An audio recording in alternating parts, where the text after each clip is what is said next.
இங்க என்ன நடக்குது, நம்ம என்ன பண்றோம், கொஞ்சமாவது சிந்திங்க. ஆனா கரெக்டா சிந்திக்கிறேன், நான் யோசிக்கிறேன். உண்மையில எல்லாம் சிந்திக்கிறீங்கன்னு எனக்கு சந்தேகமாவே இருக்கு. நான் நிறைய பேரை பாக்குறேன், நீங்க சிந்திக்கவே இல்லை. காரணம் சிந்தனைக்குள்ள போட்ட சோர்ஸ் இல்லை, உங்களுக்கு சூழலே இல்லை. அந்த அளவுக்கு கடினமான ஒரு டைட்னஸ் வருது. அது காரணம் என்ன கேட்டா, இறைவன் சொல்லிடுறீங்க, கடவுள்னு சொல்லிடுறீங்க, அதை மீறி போனா சூழலும் நம்ம சொல்லிடுறோம். ஆனா இது எல்லாத்தையும் சொன்னா கூட அதுக்குள்ள மாட்டி அவஸ்தைப்படுங்க. நான் தெரியாம நான் கேட்கிறேன். நம்ம அப்ப யார் அதை மாத்தணும்? கடவுள் மாத்தணுமா, நீ மாத்தணுமா? உன் சூழல் மாத்தணுமா, நீ மாத்தணுமா? இதை கொஞ்சம் தயவு செய்து புரிஞ்சு. ஏன்னா எது மேல கை காட்டாலும், சூழல் மேல கை காட்டாலும் சரி, கடவுள் மேல யார் மேல கை காட்டாலும் சரி, அவஸ்தைப்பட போறது யாரு? அப்ப யாரு மாத்தணும்? நீ நான்றது என்ன உனக்குள்ள வந்தா மட்டும்தான் மாற்றம் வரும். நீ வேற எது மேலாம் கையை காட்டிட்ட அப்படின்னா நீ தான் அவஸ்தைப்பட போற, வேற யாரும் அவஸ்தைப்பட போறது இல்லை. அது சூழலாகட்டும், அது இன்னொரு நபராகட்டும், இல்ல நீங்க சொன்ன கடவுள் ஆகட்டும். உண்மையா இல்லையா? இதை மட்டும் கொஞ்சம் நம்ம ஆழ்ந்து புரிஞ்சுக்கணும். நம்ம எங்க வாழ்றத கொஞ்சம் சற்றே கொஞ்சம் சிந்திங்க. எல்லாரும் இங்க எல்லாம் நம்ம எல்லாரும் எப்படி வாழ்ந்துட்டு இருக்கோம் பாருங்க. அளவுக்கு மீறி நம்மளே பிச்சுன்னு வாழ்ந்துட்டு இருக்கிறோம். உண்மையிலே இதுல சந்தேகப்படாது.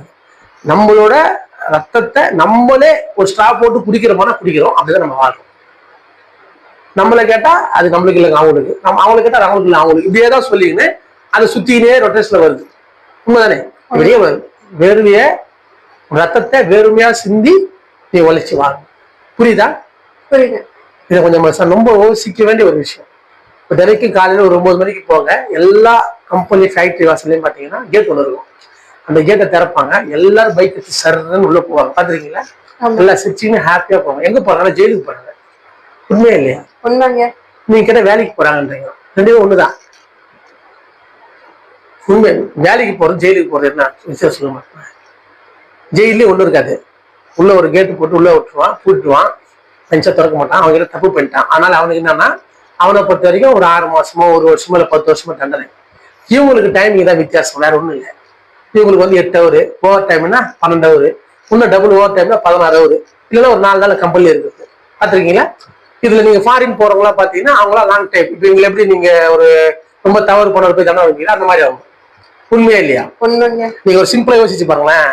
ஒரு நார்மல் வாழ்க்கை வாழ்றவனும் ஜெயில தான் இருக்கிறீங்க, ஒரு தப்பு பண்ணணும் ஜெயில தாங்க. ஆனா உங்களை கேட்டா நீங்க என்ன நினைக்கிறீங்க? இல்ல நாம சுதந்திரமா செய்யணும், அவங்க தான் ஜெயில இருக்காங்க. அவங்களுக்கும் எல்லாமே கிடைக்கும். ஒரே விஷயம் தான், உங்களோட ஃபேவரா அவங்க இருப்பாங்க. என்னன்னா, நீங்க நாங்க எல்லாத்தையும் பார்ப்போம், எல்லாத்தையும் போறோம், எதுவும் பண்ண முடியாது. அவங்க நீங்க எல்லாத்தையும் பாக்குறதுக்கு, எல்லாத்தையும் பண்றதுக்கு நீங்க சும்மா இல்ல.